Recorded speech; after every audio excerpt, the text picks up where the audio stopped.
Mais c'est merveilleux. Les gars, toute nouvelle vidéo. Aujourd'hui, on va parler des suspensions des voitures. Ça faisait un moment que je voulais faire une petite vidéo comme ça pour parler un peu de tout type de suspension sur les véhicules en vous les illustrant bien sûr à l'image. Faut savoir que là on est sur le modèle Audi A8 avec la version pneumatique. Alors je sais même pas si elles existent en ressort normal. Donc pour les pneumatiques en fait c'est l'option qui vous permet de régler la hauteur via le MMI, donc le MMI au tableau de bord. Vous pouvez régler la hauteur, c'est-à-dire au plus bas, au plus haut.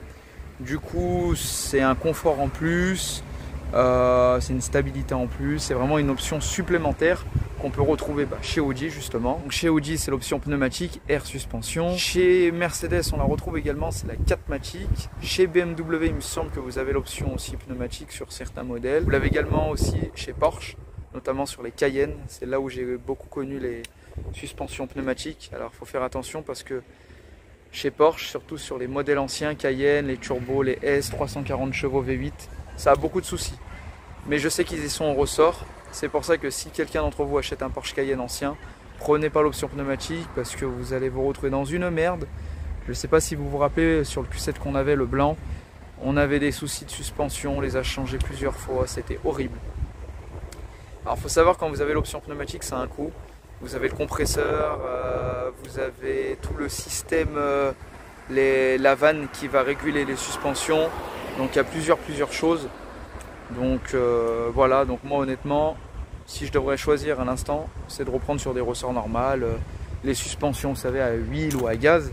Donc voilà. Alors, là sur l'Audi A8, option pneumatique, c'est-à-dire vous réglez la hauteur de haut en bas. Là, elle est au plus bas. Alors si on la lève, du coup, je vais vous montrer les réglages au MMI.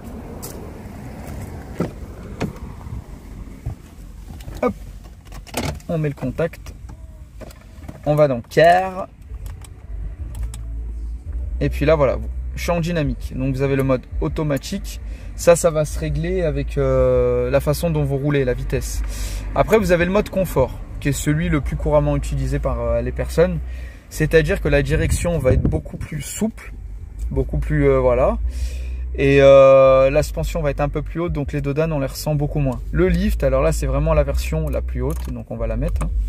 Là elle est vraiment en mode 4x4 et ce mode là c'est surtout quand vous avez des grosses dodanes. Donc là comme on s'aperçoit, la voiture elle monte, il n'y a qu'à voir ici,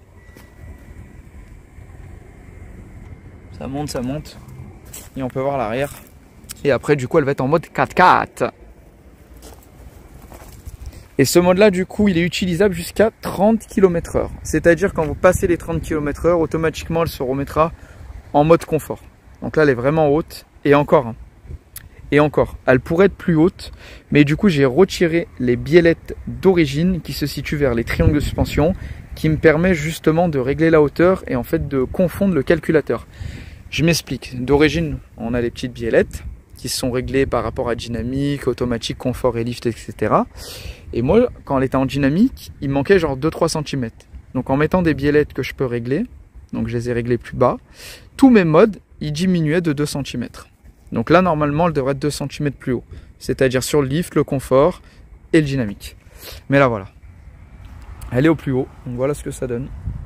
Quand tu passes des dodanes assez hautes, c'est vraiment pratique. Mais comme je vous l'ai dit, à 30 km/h, et ben automatiquement, ça s'enlève. Donc là, je la redescends. Donc là, c'est bien l'option pneumatique, hein. Je ne sais pas si vous allez réussir à voir. Voilà, c'est ce gros boudin derrière. Voilà, il y a de l'air, il y a un tuyau qui arrive, qui suit tout un cheminement. Donc ça, c'est une option qui vaut très très cher. Alors pour vous donner un ordre d'idée, chez Audi, une suspension pneumatique, c'est aux alentours des 2-3 000 euros la suspension. Vous en avez 4, je vous laisse faire le chiffrage. Là, on va la redescendre. Alors, c'est bien quand vous faites ça de la démarrer, hein. Mais là, je vous montre vite fait l'exemple. Là, elle redescend tranquillement. Donc, comme je disais, ouais, chez Audi ou même chez BM ou Mercedes, le prix, il est exorbitant. Voilà. Donc, après, heureusement que j'ai des connaissances. Heureusement que je fouine bien Internet. Et du coup, je m'en tire pour les deux, 9 000 euros. Une marque assez réputée. Marque allemande. Donc, voilà. Donc là, elle est au plus bas, c'est nickel, ça touche pas dans les ailes. ça touche pas les dodanes. Donc c'est top. Donc pour revenir à ces fameuses suspensions, donc après on a les suspensions à ressort, donc à gaz, à huile. Les suspensions qu'on retrouve couramment sur tout véhicule. Un exemple, on va prendre la voiture qui est devant nous. Une Clio 2, sachant que j'en ai une. Donc c'est une très bonne voiture. Alors je sais pas si c'est le 1,5 litre DCI comme j'ai moi, mais c'est une voiture où tu mets 65 €, tu fais 1200 bornes. C'est une voiture très économique qui passe de partout. C'est increvable. Donc pour revenir à la suspension d'origine sur les véhicules, alors là, les gars, je me gratte, je me fais attaquer, il y a plein de moustiques, c'est abusé. Donc pour revenir aux suspensions d'origine sur les voitures, c'est vraiment pas très cher. Ça dépend du modèle que tu as, mais je sais que sur ma Clio, moi j'avais payé genre 80 € le kit des 2 amortisseurs. En général, tu changes les 2 amortisseurs et pas les ressorts. Parce que oui, il faut savoir, sur la pneumatique, du coup c'est les 2 suspensions entières. C'est tout compris en fait dedans, il y a un système, enfin c'est la suspension. Tandis que sur une voiture classique, tu dois acheter la suspension normale, mais si tu as un ressort fêlé ou tu veux la rabaisser, tu dois prendre le ressort à côté. Il faut faire attention quand tu prends des ressorts courts de bien adapter les suspensions qui vont avec. Pareil, quand tu changes une suspension sur un véhicule type Renault, Peugeot, Lambda, sans suspension pneumatique, tu as également les coupelles d'amortisseurs, donc très important. Les coupelles, en fait, elles se situent en haut de l'amortisseur, donc quand tu lèves le capot, c'est les espèces de ronds dans les cages, des fois ils ne sont pas accessibles. Mais en fait ça s'use et du coup quand tu prends des routes assez bosselées, des dodanes, ça clac clac clac clac clac.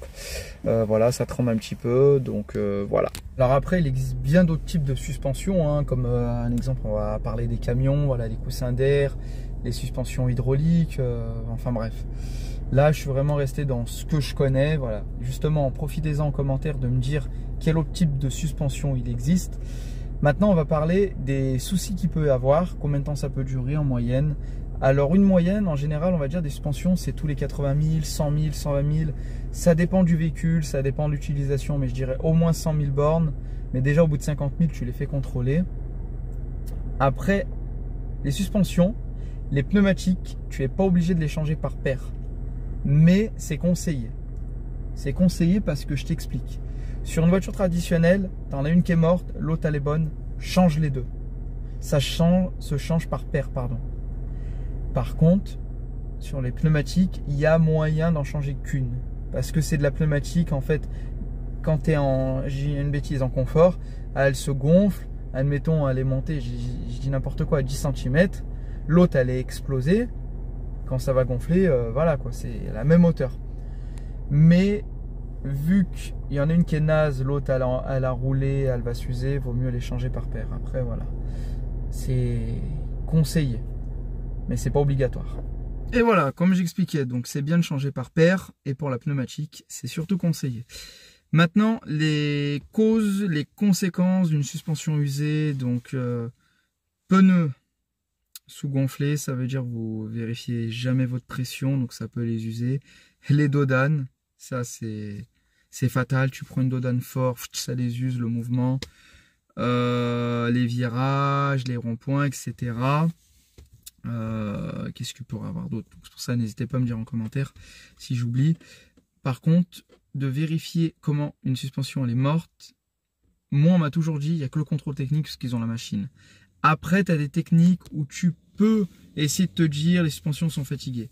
Dans un premier temps, moi quand tu te mets devant la voiture et t'appuies de haut en bas, si tu vois ça remonte doucement, bah déjà il faut que tu arrives, normalement ça remonte vite avec le pouf-pouf, mais tu sens déjà qu'elle est fatiguée. Quand tu prends des dodanes et que ça claque, quand tu prends la route et que ta voiture elle sautille, boum boum boum boum boum, ça me l'avait fait sur l'ancienne Audi, les suspensions elles étaient rincées.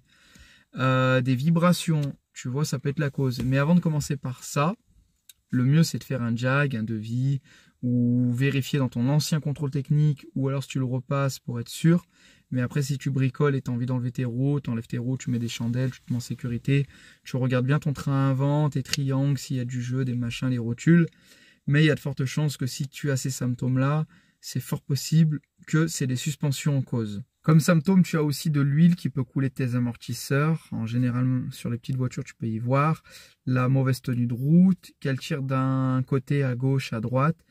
Vérifie bien tes pneus, surtout l'intérieur. Si tu as de l'usure à l'intérieur des pneus, ça a de fortes chances que c'est les amortisseurs. Là, vous allez me dire parallélisme. Oui, mais si ton parallélisme était bon dès le départ, que tes amortisseurs sont morts, bah, c'est faussé. Donc voilà, tenue de route, vibration, de l'huile, les distances de freinage rallongées. Quand tu freines, si tu vois que la voiture elle met plus de temps à s'arrêter que d'habitude. Donc c'est tous ces symptômes-là. Quand tu freines, le capot il plonge en avant, enfin voilà. Et moi je sais qu'avec la Golf là, ils sont fatigués. Quand tu prends un virage un peu fort, et ben elle freine un peu. Ça veut dire elle freine de l'avant. Ça ne me le fait pas dans un virage à droite, mais un virage à gauche. Tu vois, donc j'ai une suspension qui est morte, donc il faut changer les deux. Donc voilà, les gars, je pense que j'ai tout dit. De temps en temps, je vous ferai des petites vidéos comme ça. Quelle suspension, quel type, machin, pneus, j'en sais rien. Voiture, gasoil, essence. Ça change un peu de contenu. Après, il y a toujours les vidéos de présentation d'abonnés. On va refaire des tutos sur la A8, etc., sur d'autres voitures. Il y a le projet aussi qui arrive en cours. Je vous laisse deviner en commentaire. Pensez à vous abonner à la chaîne, laissez un petit pouce. Et si vous voulez présenter votre voiture, je vous invite vivement à envoyer un message sur le compte Le Transporteur 69 et soyez pas timide. Je compte sur vous, je vous remercie de cette vidéo pour ceux qui ont été jusqu'au bout. Merci à vous de l'avoir regardé. Et puis comme je l'ai dit, pensez aux commentaires, aux petits pouces, ça donne de la force, ça donne envie de faire des vidéos, ça fait plaisir.